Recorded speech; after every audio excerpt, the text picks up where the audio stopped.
Bueno, chicos, vamos a ver. No sé si os habéis dado cuenta, pero remontarle al Eibar no ha servido para ganar la Liga. Pero que no decaiga el ánimo. Todavía falta encarar mi último gran reto. ¿Caerle simpático a alguien? No, hombre, no. Me refiero a esta alineación. Quedaos muy bien con las posiciones, ¿eh? No me podéis fallar. ¿Qué crees? ¿Que juegue un show de defensa en la final de la Copa?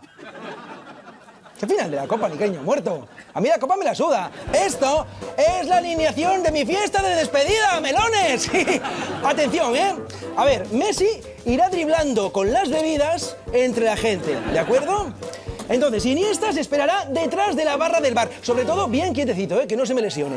Paquito se esperará en el banquillo del guardarropía, ¿vale? Y bueno, entonces, luego iréis pues rotando hasta que me canse, ¿vale? Ya, pero ¿y quién se encarga de la música? Sí, ahora os lo cuento. Niño, súbeme la radio.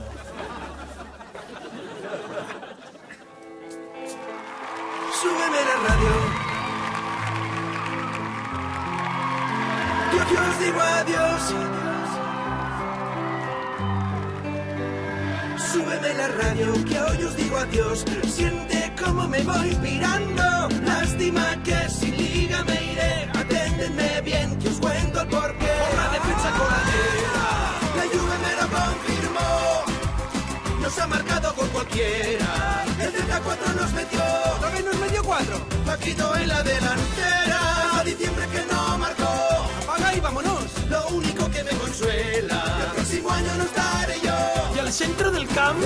Despacito, el centro del campo iba despacito.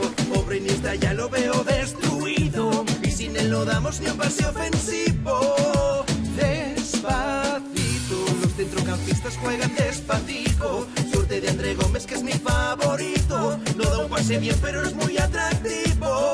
¡Sube! Con mis rotaciones a final de temporada, estamos todos descansados. Va a ver la Champions en casa, va a ver la Champions en casa, baby.